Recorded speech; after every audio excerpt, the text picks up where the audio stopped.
Hey gamers, this is Liz Davidson from Beyond Solitaire, and this week on the pod, I have a very special guest, Non-Breaking Space. That is his nom de plume, his nom de game. Um, but he goes by NB. So NB, give us the quick rundown of why you are such a man of mystery. Well, in my other lives, I have managed to keep a relative low profile online, and it sort of facilitates what I do in my career to not have a large presence online. So when I'm doing all my sort of extracurricular fun stuff, I try and do that outside of my name and maintain that, which is yeah, it works well for me. It just keeps everything sort of nice and neat. Honestly, you're probably just more responsible than the rest of us. Let's get real. But we are here to talk about your hobby life because you've designed a game for GMT called Bronx Expressway. Can you give us the rundown of that game, what it's like? Sure. Bronx Expressway is a city builder, ostensibly, but it is framed as a conflict simulation for the Irregular Conflict series from GMT Games. It looks at the period of 1940 to 2000 in the South Bronx and the rate of urban development that happens there, particularly focused on the impacts of that development on the population that was there. And so the players in the game are working to sort of mitigate the effects of that development on that population while attempting to achieve their own goals. Nice. And what made you choose this topic? What drew you to it?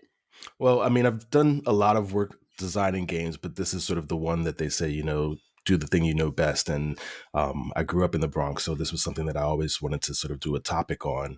And as I was thinking about how I wanted to approach it, it really was around the notion of understanding how the area is really built around this notion of hard working class folk. It is the Bronx is filled with hard working class folk that really serve the needs of the city, but it has this reputation that sort of precedes it based off of the actions that happened during the course of this history. And unfortunately, a lot of people don't understand the ways in which that happened. They just understand sort of the news bits that came out of it. And so I really wanted to make a game that sort of helped tell that story and really show the way that these things happen and how it came to affect those people who still we're just hardworking class folk that persevered through it. So this is sort of my love letter to the Bronx and everything that it did to raise me. And when we talk about this history, so you're going from 1940 to 2000. What hmm are, if people know nothing about the development of New York City, what are some of the big points that your game is designed to hit so that people come away with a better understanding of the Bronx and its growth? Well, if there's anything that you'll know about this game prior to actually engaging with it, it's probably the name Robert Moses. Robert Moses was one of the chief architects of the modern New York City and was non-elected, not a politically elected official, but held a number of different seats that gave him the power to be able to start determining the ways that the city itself was shaped. And this began in the 1940s. He actually was doing work before the 1940s, but in the 1940s is when New York was beginning to do the New York State Thruway. And the New York State Thruway was a big part of the overall infrastructure projects happening around the country. And as it was being planned, he was a part of the team that was planning that. There was the question of how it would connect with the city. And so when that question came up, it was decided that it was going to go through the Bronx. And in order for that to happen, there was numerous roadway projects that would have to happen that would cut through the Bronx. And this ended up creating all of these issues as they basically displaced a large part of the population and weren't necessarily thinking long term around how these projects would affect the population that was there, just in terms of how it would help the bigger city picture or the bigger national picture. And so the game really is focused on the time period from 1940 to the 70s is when these infrastructure roadway projects were being built. And then it goes from the 70s into the 2000 where you start seeing what the repercussions of those projects were. Oh, that's really interesting. So, yeah, one of the things that's interesting about this game is it covers such a long time period, and clearly it's designed to sort of reflect long term impact of actions. I find this particularly interesting because I don't think that we think of the long term very much anymore. We live in a hmm 24-hour news cycle. We don't really think about something happening during one presidency being a result of something that happened in the previous presidency because we only see now. How did you build your game to reflect that long-term vision to Mhm. help other people see it.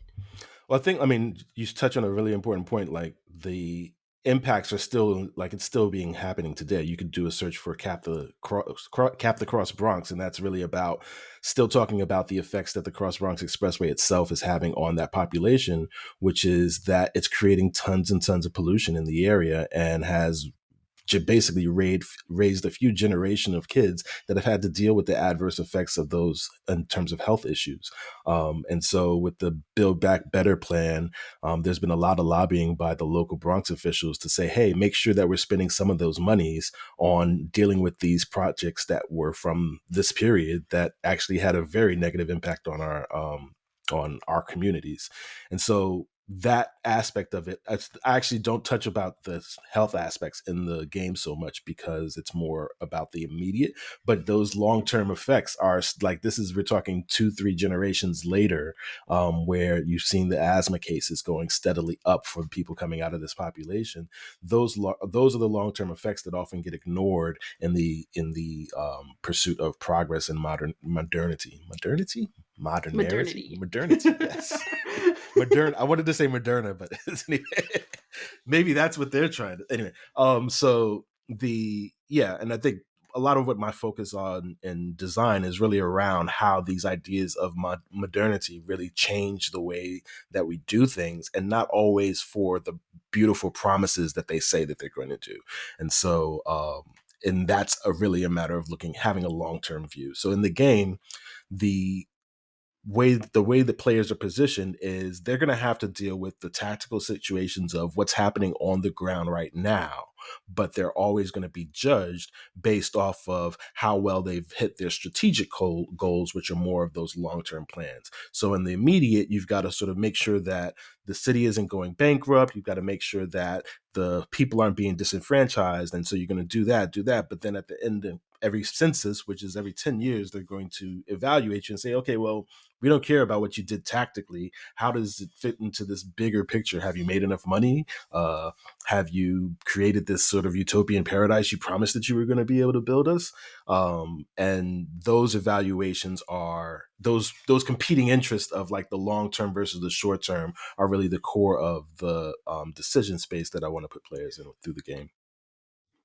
I'm so glad you brought that up because it's not only about long and short term, but there are three factions in this game that you can play, correct? Each of which has a different set of priorities. So there's public, which is like the government, Right. all of the government entities. Then there's private, which is all of the corporations and entities that don't have bases in the area. So businesses that are based outside of this local area. And then there's community, which are like the organizations, local organizations, but also the local businesses of people that actually live in the area.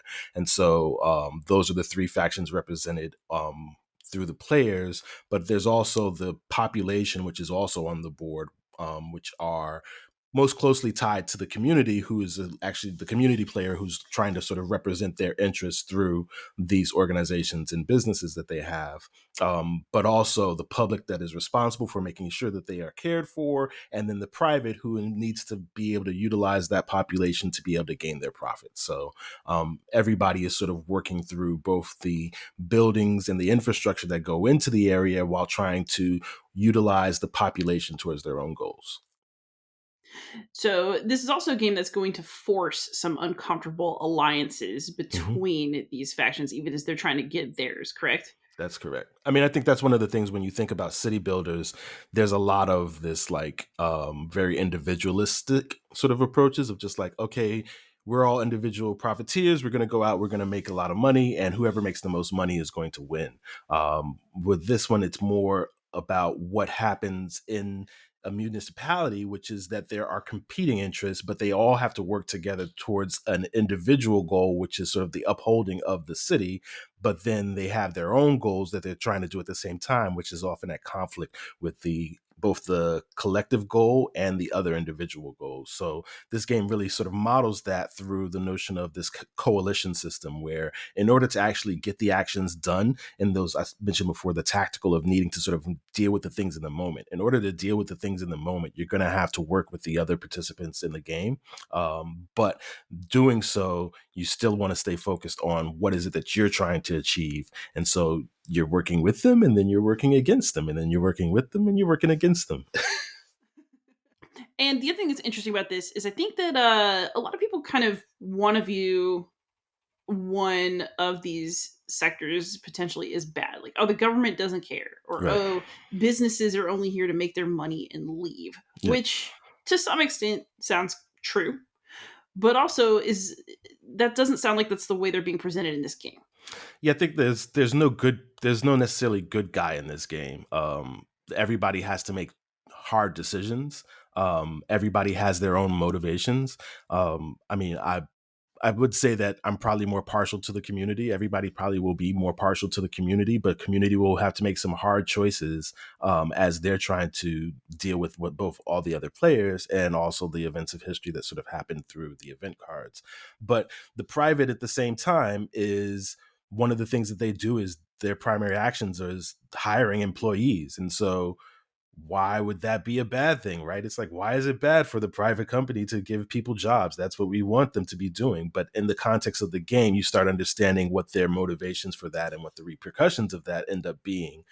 Similarly, the public, they have a lot on their shoulders in trying to sort of manage a city and think through how are we going to be able to handle the budgets to be able to provide the needs for the people, but also make sure that we don't go broke. Because over the course of this period, it's important to know that New York in the middle of the 70s was on the verge of bankruptcy for the issues that sort of are raised throughout the game, which is that you have a split between there's a split between the sort of liberal approach of, hey, a city is meant to be here to provide for the needs of the population and support that population. But all of those things actually come with a cost. And so being able to pay for those things, how are you going to be able to pay for those things? And if you're doing so much to help the people that it ends up putting you into debt, then the private companies for whom you've taken that debt out to are going to be able to come back and say, hey, you owe us a lot of money. Now you need to do the things that we need you to do in order to pay us back.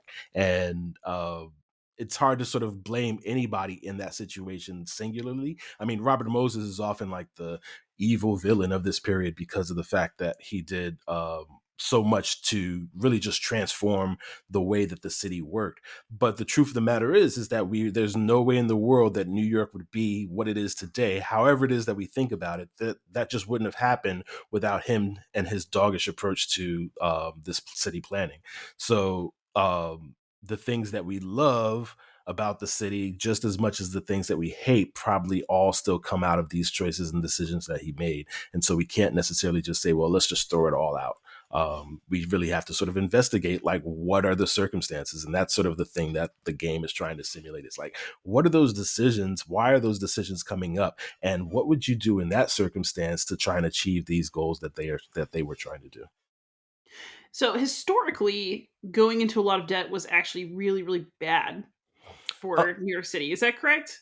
well, I think it definitely was going into debt was bad. I think the big thing is that how it happened is, I mean, one of my favorite cards and one of the favorite quotes that I have is from the Mayor John Lindsay, which is a good loan is better than a bad tax. And this is one of those, actually, maybe it was Wagner. It was one of the one of those mayors right before it starts getting bad. And it really sort of captures the essence of what's going on, which is that I mean, New York City at the time, City College was free, like free college for anybody that lived in the city. That's sort of the biggest way to sort of represent what was going on. Just like imagine that free city college, which was one of the best, like CUNY was one of the best school systems in the country at the time. And it was free for anybody that was from the city. The healthcare program, there was hospitals, all of those things were sort of there.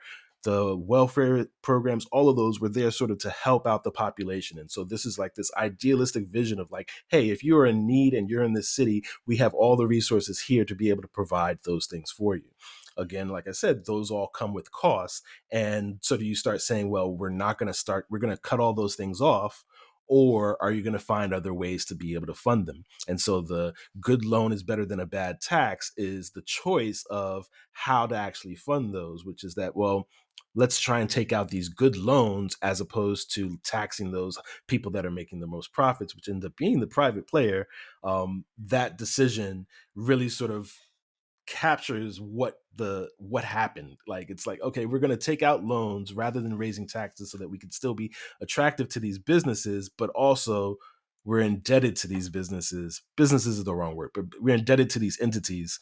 And as it that debt starts mounting up, it's giving them more and more control until the financial crisis happens, and they end up forming the Municipal Assistance Corporation, which is basically taking all of these leaders from the banks, and saying they're going to form this own little organization that's going to help the city balance its budget. And from that, you start getting all of the development laws, all of these things that are still sort of pertinent today, come out of the city being squeezed from these debt concerns and having to turn over the control of that to these private interests. Ooh. So now that we've talked about debt, what are the loss conditions for this game? So there's two collective loss conditions, and the first one is just bankruptcy. If the public and the community player are too far in debt, then the city is going bankrupt. Everybody in the game loses, and so that's the first loss condition. The second one is disenfranchisement, and one of the I talked earlier about the fact that the population are on the board represented through cubes. Also on the board are their vulnerabilities. So the population are these little tan cubes, and then the vulnerable are these little pink cubes. And if you're looking at the map, what you'll see is how concentrated the vulnerable are, how concentrated the population is. And as those vulnerable as there becomes more and more vulnerabilities, every census, there's a quota phase, which basically says we've got to just clean this all up. And the quickest resource for cleaning it up is throwing the vulnerable in jail. And so the vulnerable will make their way into the prison system or into the jail system. And if the jail system becomes overflowed, then they get lost into the prison system, which is what the other loss condition is. So as those vulnerable are lost to the prison system, you have a loss count that goes up. If that goes up too high, then it's basically ends the game in disenfranchisement and everybody loses. Both of these are sort of really put there to put the weight of what the actual historical circumstances are, because we could just do something where, oh, there's only a one winner and everybody else loses, but that's not really what's at stake here. What's at stake is the welfare of the city and this population. So if you drive the city bankrupt, then you collectively as a group have failed what the city is meant to do. If you're utilizing prison to be able to mitigate the issues, then you as a group have failed in what this game is trying to actually do. So those two collective loss conditions can trigger at any census based off of what players have done. And actually, it's one of those things that I think will be the biggest challenge for anybody coming to the game new, is that you're probably going to lose the first few times. It's not a game that it's kind of, if you think of cooperative or even solo games, you're going to lose, like when you're playing a game, one of those games, you expect to sort of lose in that first time, as opposed to when you're in these more competitive situations, you're like, okay, I'm just going to try and win. And the first thing that you have to do going into the game is try and figure out how not to lose. And how not to lose is about how to work together to make sure you don't lose. And then after that, you start seeing the ways that through not losing, you can sort of eke out little advantages. And those advantages end up being those sort of long-term projections as opposed to those sort of short-term ones. So, yeah. Ooh, I want to come back to that. But first, I want to talk about the idea of disenfranchisement and Hmm. the prison system as a way of getting rid of sort of unwanted, Hmm. vulnerable people. I think a lot of people will ask, well, isn't prison just where bad people go? And Hmm. what made you choose to use a prison in your game this way? And what are some of the historical tendencies that does represent? Well, I'll skip to the end, which is that it's either the late 80s or the early 90s is when prisons started getting privatized. And if you think about that notion in the context of this game of a public community and a private player, at some point in the game, the private player starts being incentivized by the prison system, right? And so and this is, I mean, we just in the last 5 years have started seeing this pull back from private prisons, but private prisons were a big function of municipal societies for decades. And what it does is it trickles down in the census phase, there's a portion called the quotas, which is something that was very much, I mean, part of my reality. Everybody sort of knew growing up, it's like, oh, it's quota time. End of the month was quota time. You didn't do anything at the end of the month because just being out on the corner, you would get a summons, you could get arrested. Like it just would happen. You go like hop a turnstile and all of a sudden you're in jail for 3 days, right? Because these quotas were out to make sure that they were being able to hit these numbers, which goes back to, I'm going to just start rambling, so forgive me for all these different tangential connections, but there's ComScat, which is this algorithmic program that was determined to be able to predict. I mean, we all know about the Minority Report with the predicting where the crime and stuff's going to happen. This was happening. This started out, or this was built out in New York, and there were sort of these numbers that were just like, oh, if we do the numbers right, we know there's going to be crime here, and we can pull these in. And so the quota system was very much a real thing, and it was funneling people into jail. I mean, 13-year-old kid that has a criminal record is screwed.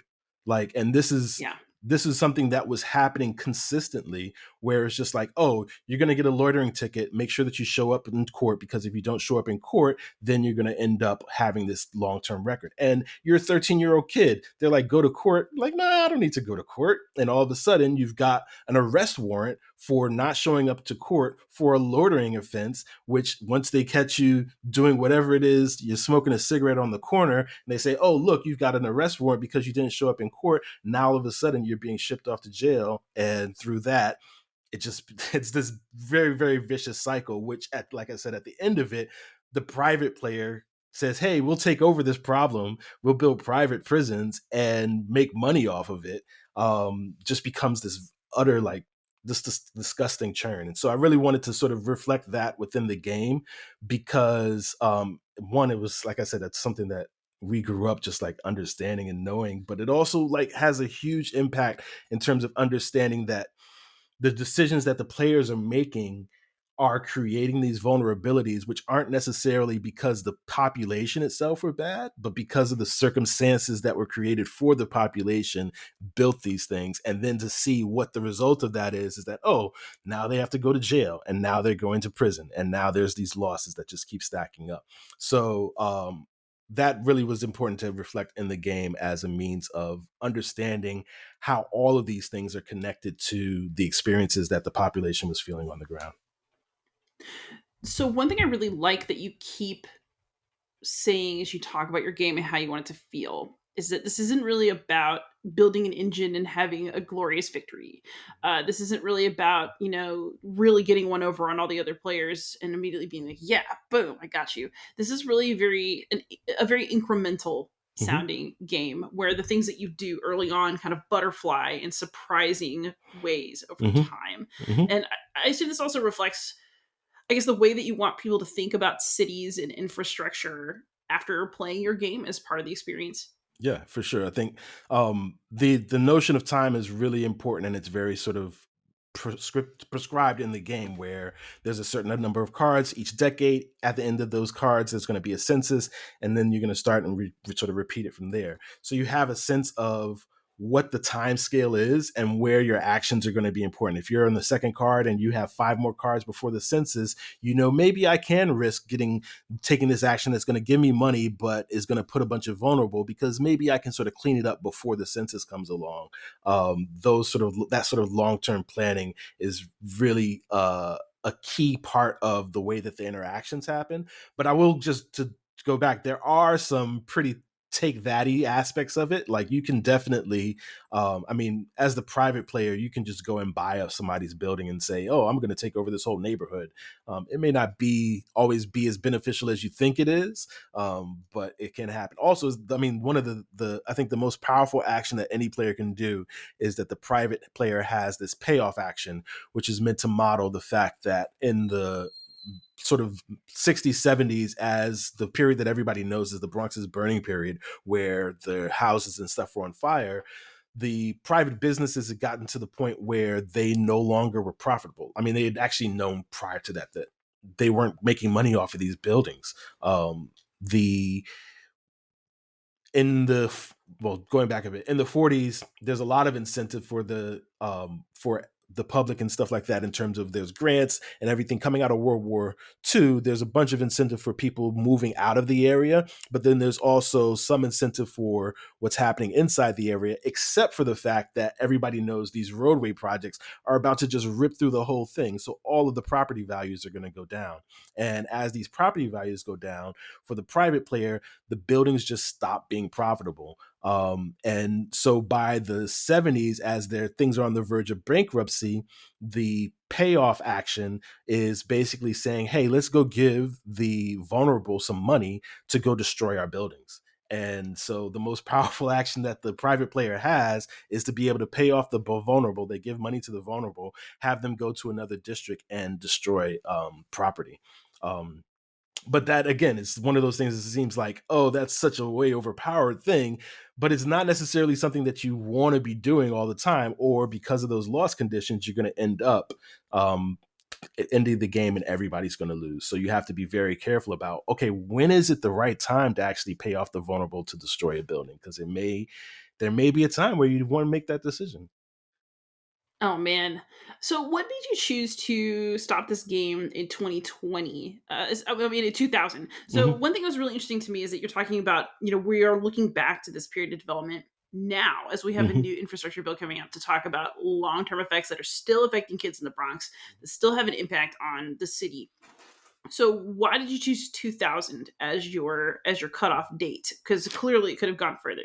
Yeah, it definitely could have kept going. The reason that I sort of chose 2000 is that once you get into after 2000, you start getting into the Giuliani era, and it kind of starts repeating itself, or the patterns start repeating themselves. And it was really fascinating for me to think like, oh, yeah, this is the exact same thing that happened prior to this, right after the 70s. Oh, this is the exact same thing that happened right after World War II. Here's some influx of money. Here's some invitations for the private. Oh no, what is going to happen with these population? Oh, they must be doing bad. Let's get tough on crime, and all those things start happening again, right? And so I think the story or the narrative of what each of these factions are telling themselves as they're going through each of these decades starts repeating itself once you get to 2000.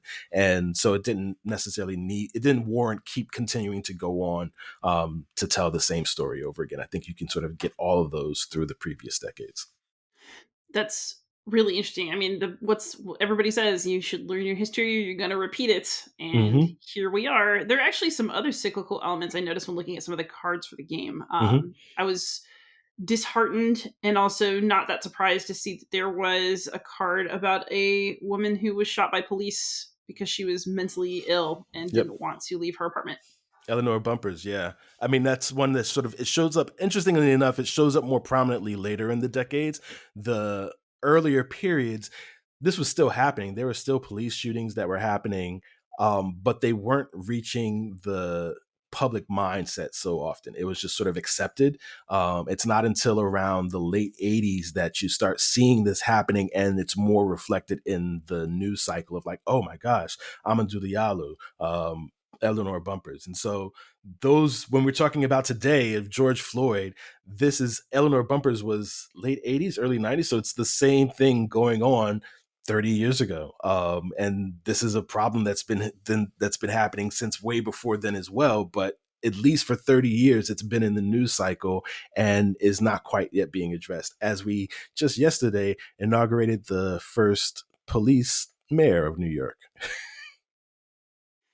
No comment on that.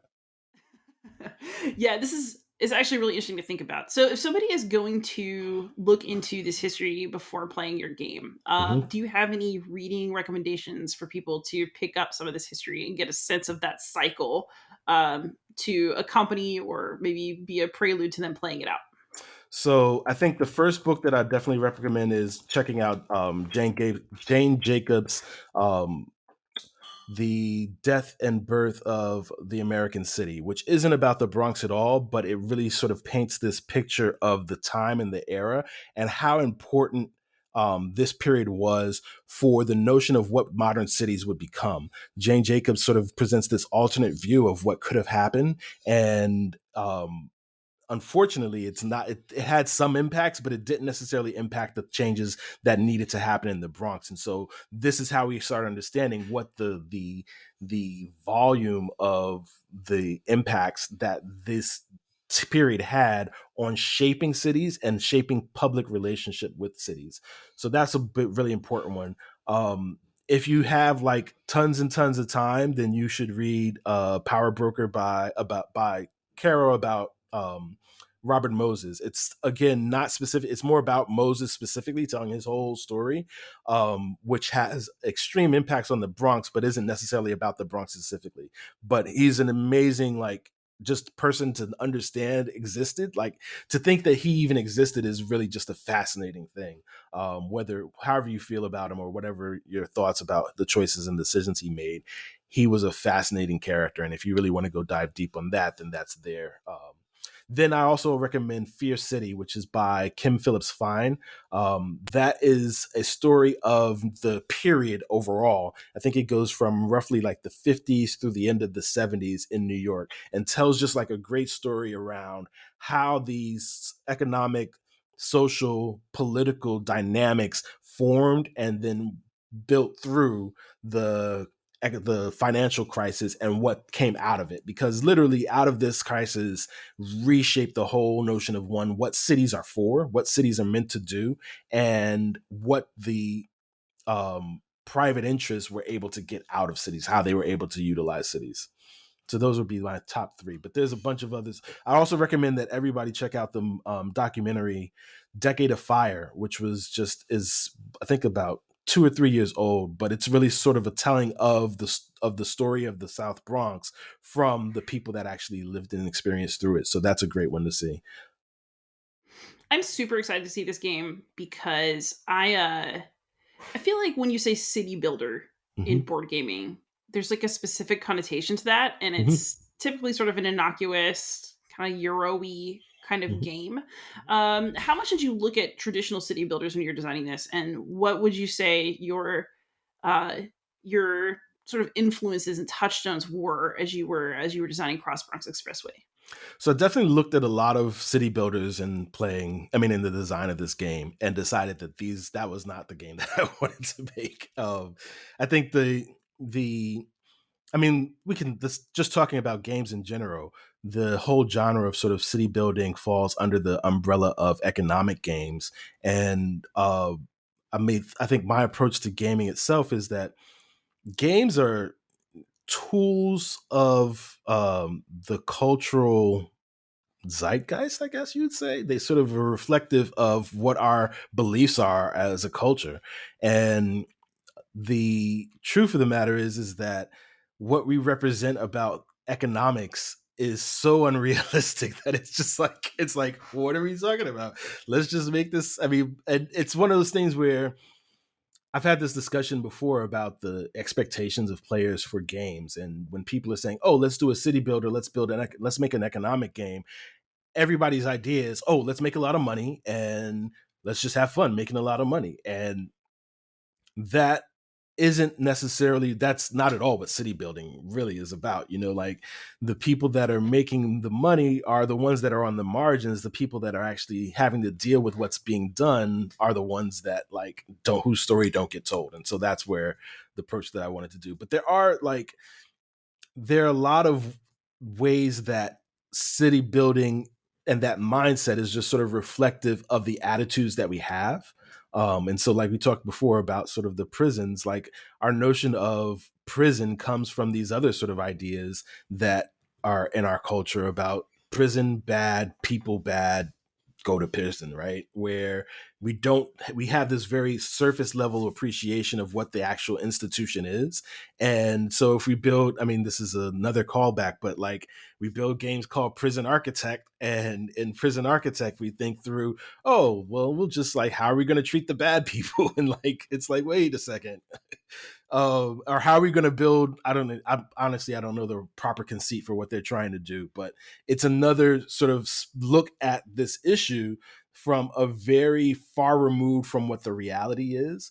And I think the power that games actually have is that they can actually get us closer to the reality if we're willing to um, just do a little bit more of the work, or have the games do a little bit more of the work. And I think that those are still fun experiences. The I think there's a notion of like, oh, if it's too heavy, it's too serious, then it's no longer going to be a fun game. And it's true that for some people, like, this type of heavy topic is not going to be the thing that they're looking for on their game night. They're looking for something that's going to bring about the laughter, and that's fine. But there are other portions of the gaming community for whom the fun is actually the thought process and the thinking through of the challenges, or thinking through of the history. And for that reason, I really wanted to make sure that this game was going to be able to do true justice to the topic, to be able to encourage those type of conversations, because I think the people that are really looking for that will be rewarded by the experience. Yeah, Fantastic. Actually, can I be really capitalistic and stick an ad break in right here? sure.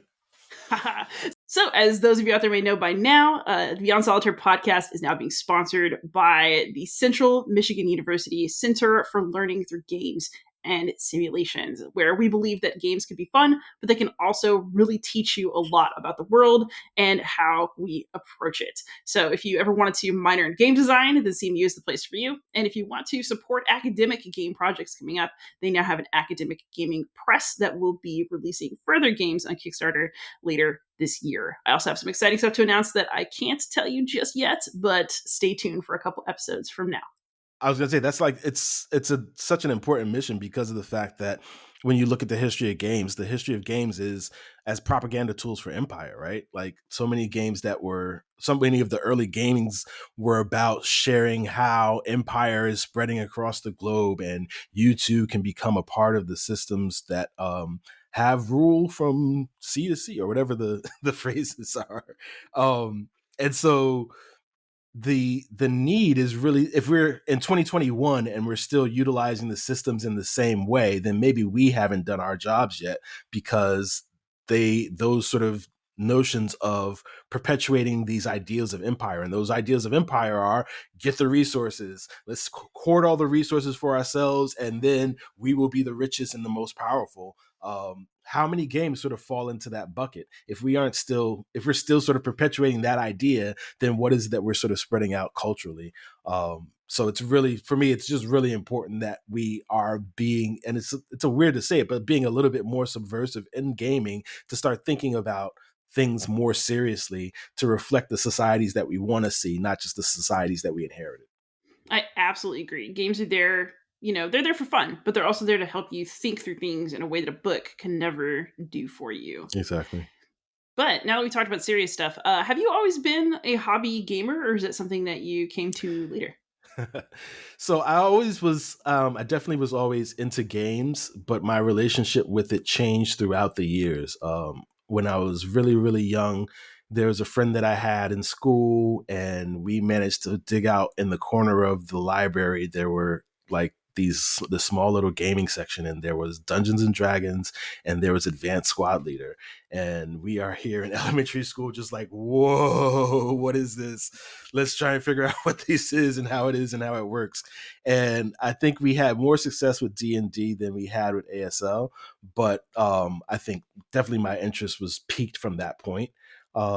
Later in life, I actually, or not that much later, but through high school, I got into cards, and card gaming was really what my hobby, quote unquote, I'm doing air quotes here, hobby gaming was revolved around cards and pool, to tell the truth.